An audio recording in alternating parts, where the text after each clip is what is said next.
नमस्कार, मैं अमित ओझा और आप देख रहे हैं Indian TV news. Uttar Pradesh के गोरखपुर जिले से एक ऐसी घटना सामने आई है जिस पर खुद को जिम्मेदार कहने वाले बड़े बड़े लोग, बड़े बड़े प्रतिष्ठित अखबार और बड़े बड़े चैनलों ने चुप्पी साध कर रखी हुई। मामला कुछ और था, बताया कुछ और गया, खबर कुछ और थी, दिखाया कुछ और गया। हम बात कर रहे हैं उत्तर प्रदेश गोरखपुर जिले में स्थित जिनीज बॉटल कैफे एंड लाउंज बार पर पड़े छापे, जहां पर बीते गुरुवार को पुलिस ने छापा मारा, जहां से 10 हुक्का बार और 15 लोगों को हिरासत में लिए जाने की खबर सामने आई थी। वहीं संचालक समेत 8 लोगों पर मुकदमा दर्ज किया गया था। लेकिन कहानी इसके बिल्कुल उल्टी थी। कहानी शुरू होती है 13 दिसंबर 2024 से, जब एक लड़की जो कि मात्र 12 साल की है, वो अचानक घर से गायब हो जाती है। लड़की की मां उसको कई दिनों तक खोजती है। कई दिनों तक जब उसकी कोई जानकारी नहीं मिलती है, परिचितों संबंधियों से उसकी कोई जानकारी नहीं मिलती है, तब लड़की की मां 21 दिसंबर को रामगढ़ताल थाने पे जाकर एक लिखित तहरीर देती है। लिखित तहरीर देने के बाद एसएचओ के द्वारा मुकदमा दर्ज करने की बात कही जाती है और उससे गोरखपुर के आजाद नगर चौक स्थित चौकी पर जाने के लिए कहा जाता है और चौकी प्रभारी से मिलने की बात कही जाती है। जब मां रामगढ़ताल थाने से निकलती है, उसके पास एक सूचना आती है कि उसकी लड़की आजाद नगर चौकी से कुछ दूरी पर जब रुस्तमपुर ढाले की तरफ जाते हैं, उसके बाद बगहा बाबा मंदिर के पास उनकी लड़की पाई जाती है। जब लड़की को लेके मां पुलिस चौकी पर जाती है और ये कहती है कि लड़की 7 से 8 दिनों के बाद वापस मिली है, मुकदमा दर्ज करिए और लड़की का मेडिकल करवाइए और पता करिए कि लड़की इतने दिन कहां थी। चौकी प्रभारी उसको कानूनी पचड़े में फंसने का हवाला देते हुए सुपुर्दगी नामा लिखकर घर भेज देते हैं। उसके बाद 31 दिसंबर 2024, जहां पे सारे लोग नए साल का जश्न मनाने में डूबे हुए थे, लड़की एक बार फिर से गायब हो जाती है। इस बार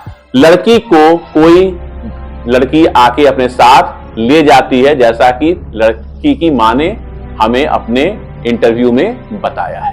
इसके बाद जब उसकी खोजबीन की जाती है, लड़की नहीं मिलती है, तो 1 जनवरी 2025 को लड़की की मां रामगढ़ताल थाने में फिर से जाती है। लेकिन जब उसकी वहां कोई सुनवाई नहीं होती है, तो 2 जनवरी 2025 को लड़की की मां गोरखपुर के एसएसपी से मिलकर सारी बात बताती है। गोरखपुर के एसएसपी डॉक्टर गौरव ग्रोवर मामले की गंभीरता को समझते हुए और लड़की के नाबालिग होने का संज्ञान लेते हुए तत्काल रामगढ़ताल के एसएचओ को फोन करके मामले में एक्शन लेने की बात कहते हैं, जिसके बाद मुकदमा दर्ज होता है और पुलिस 3 तारीख को लड़की को बरामद कर लेती है। उसके बाद पड़ता है छापा जिनीज बॉटल कैफे एंड लाउंज बार पे, जहां पे लड़के और लड़कियों की इतनी वीडियो सोशल मीडिया पर मौजूद हैं कि अगर आप देखेंगे तो अपने अपने दांतों तले उंगलियां दबा लेंगे और आपकी आंखें रोशनी से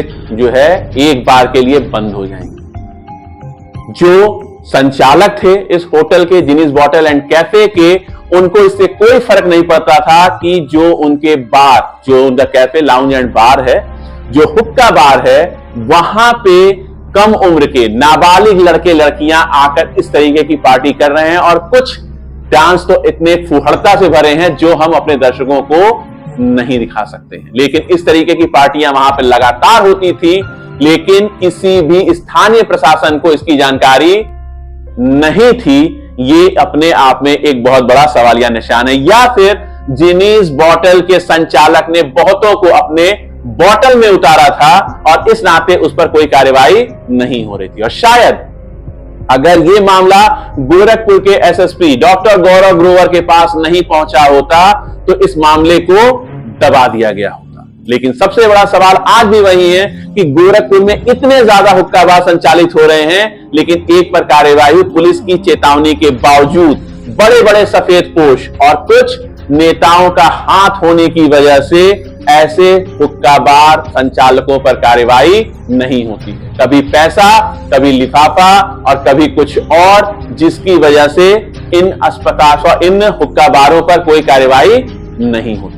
लेकिन सवाल ये उठता है कि एक लड़की तो बच गई, लेकिन क्या उस लड़की के साथ गलत नहीं हुआ? और अगर पुलिस चाहती तो जब लड़की पहली बार जब 21 दिसंबर को बरामद हुई थी, उस समय ही एफआईआर दर्ज करके अगर जांच की गई होती तो शायद लड़की के साथ गलत नहीं हुआ होता। लड़की बरामद भी हुई, लड़की ने अपना, जैसा कि सोर्स बताते हैं कि लड़की ने अपना जो है बयान भी दर्ज कराया है, कुछ लोगों के नाम से एफआईआर भी दर्ज हुई है, कुछ लोगों की तलाश अभी भी जारी है। लेकिन सवाल यह है कि क्या ये चीजें कहीं से भी गोरखपुर की जो हमारी संस्कृति है उसको कहीं से परिभाषित करती है? गोरखपुर को बैंकॉक की राह पे ले जाना और इस तरीके की अश्लीलता फैलाने में जो भी जिम्मेदार हैं उनके प्रति कार्रवाई क्यों नहीं होती है? इसका सही जवाब जो है वो स्थानीय प्रशासन ही दे सकता है। या तो पैसा, या तो जो है नेताओं का दबाव, या फिर किसी सफेद पोश का दबाव, या फिर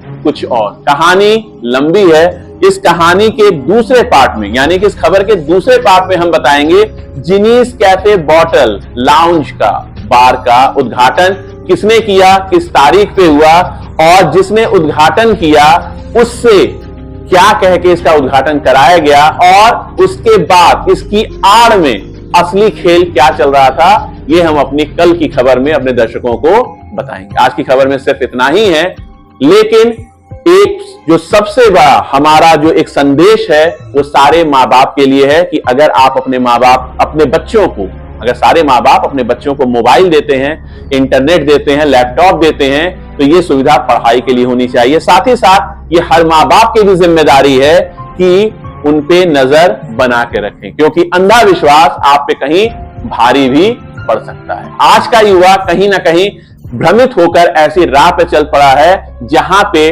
अंत में माँ बाप को ही शर्मसार और अपमानित होना पड़ता है। लेकिन ये जिम्मेदारी माँ बाप की भी है कि आपने अपने बच्चों को क्या सुविधाएं दी हैं और कहीं उन सुविधाओं की आड़ में कुछ गलत ना हो रहा।